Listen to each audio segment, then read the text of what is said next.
All right, welcome back to Gun Bunny Customs, and today we're going to be doing our Stinger episode.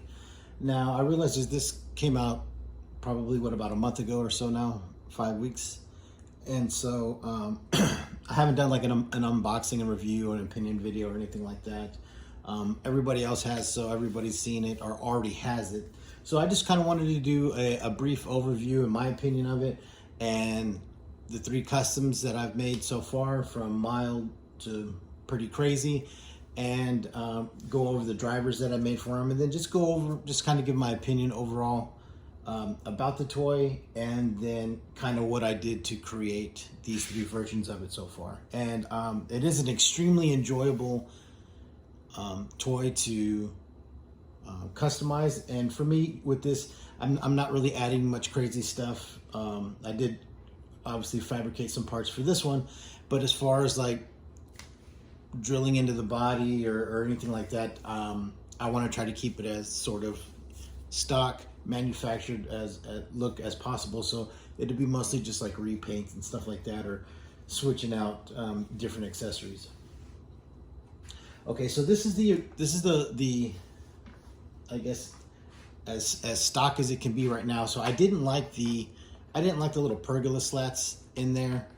So for this one, and this is my stock one, I had to cut those out. It just didn't look like a Stinger. It gave it a different profile. It gave it a different kind of look, and I didn't like it. To me, with the windows open like that, it gives it the original look. It gives us what we have grown to love and want.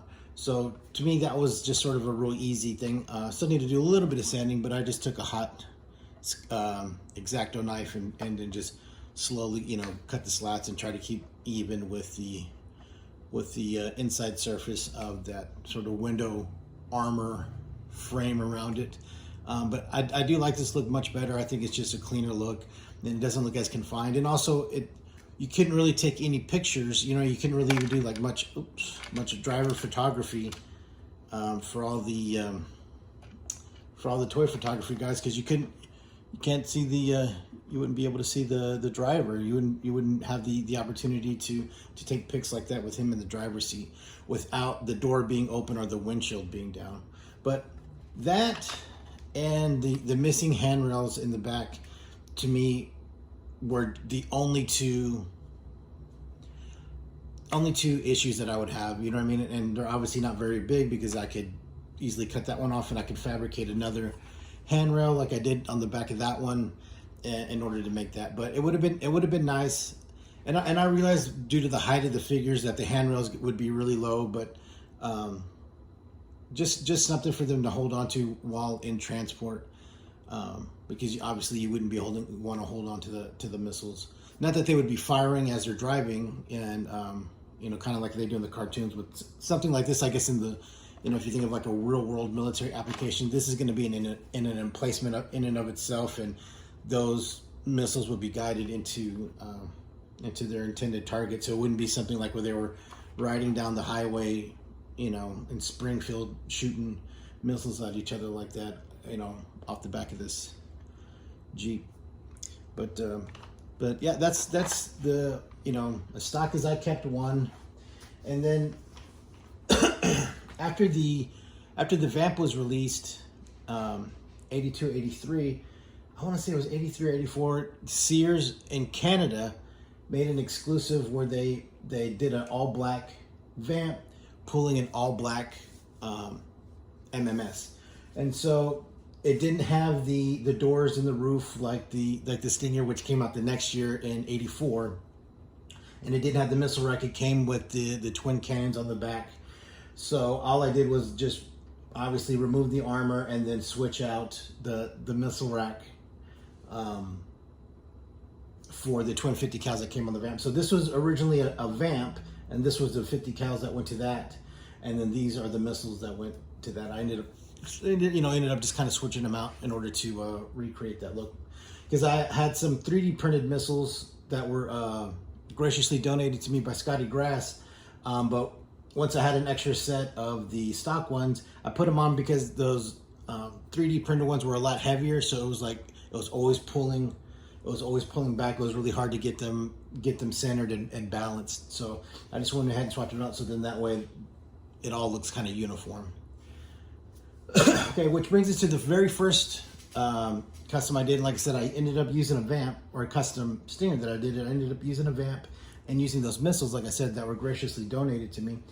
And so what I did is I wanted to go for the Dreadnought ground assault set look, where it was also, I believe, a Sears exclusive, and they, did Dreadnought colored theme, a Stinger and a Ram. And so I took colors from both the air assault set and the ground assault set in order to create this color scheme. And I put I put the Python Patrol kind of diamond pattern in there, which, if you haven't guessed it, I love doing that pattern. And then this was the logo that came on the original one. It was a sticker that or decal that was to be added to the original one. So I just painted a bigger version of it on there to kind of modernize it and make it look cool. Added flames, and then I printed out some Dreadnought decals, and I got the Cobra one from Bad Mother Tattoos and Customs. So with this one, I left the bottom of it stock. I left the chassis of it stock. There was no reason to paint it, and you also you're able to keep that paint app from the factory, which gives it a little bit more of a factory feel to it. In order to make it look, let's see, it's coming off. In order to give it the Stinger look, originally, because like I said, this was from a vamp, so the Stinger hadn't been released yet, I created this push bumper that was obviously to kind of mimic and modernize the one that came with the original one. And then I created this footboard and handrail that I used off this piece here. And what I did was I removed the gas can holders and the axe holder, and I just traced that, area. Then I made styrene to fit in there, and then off of that styrene, I built the handrail and the footboard. And then obviously I handmade the doors and the roof, because that one hadn't been released yet, so they look a little bit different. And I wanted to add like little patches of armor, which they ended up doing too on theirs. And also, what the hell? This thing ain't sticking. All right. So yeah. So there it is. So that was the Dreadnought one. This one was really fun to make, and it's awesome because you can use those kind of gaudy, crazy colors, and kind of go nuts with it.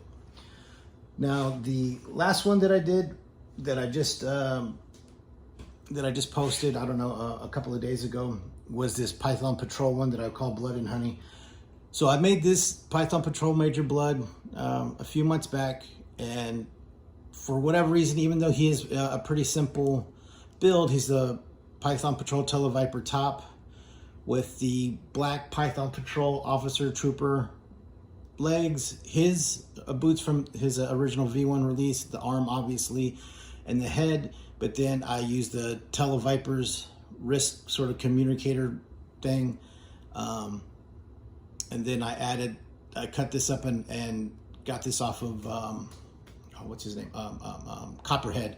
So that's his machete and stuff. And I cut up that kind of secondary gear and created that holster. And then he has he also has the giant pistol, the 44 or 50 cal pistol, or actually that's probably, I guess it's got to be 44. I've never seen a 50 cal revolver, but who knows, right, in this day and age.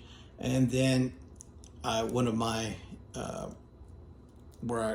so with these, this is off of the Officer. Let me get it to where you can see it. That's off of the Officer, and I just create a bottom port, so then that way the magazine can be bottom fed as opposed to being fed on the side, because I think that looks really goofy. And then it's just got the Python Patrol Trooper helmet. So originally, when I created the red Python Patrol Extended Enterprises Hiss, originally it was going to be for him, and I created a whole tank crew to go along with it, and like a support crew. And I couldn't figure out in my head, I couldn't see the pattern that I wanted for him. And so when it hit me to do the red one, I just did the red one. So then I ended up doing this one right there. Let's show my face. I'm gonna do this. Then I ended up doing this stinger for him. So I created the sort of brown to gold and yellow kind of snakeskin, looking pattern with that diamond pattern, and also with the wheels. That's the other thing that I think Hasbro could have done to make the wheels look better, because they look so flat on the stock ones. Instead of putting that red paint app around there, they should have put the recessed part paint app to give it more of the look of the original wheel, so of the original toy, because you could see through those spokes, or you know what I mean.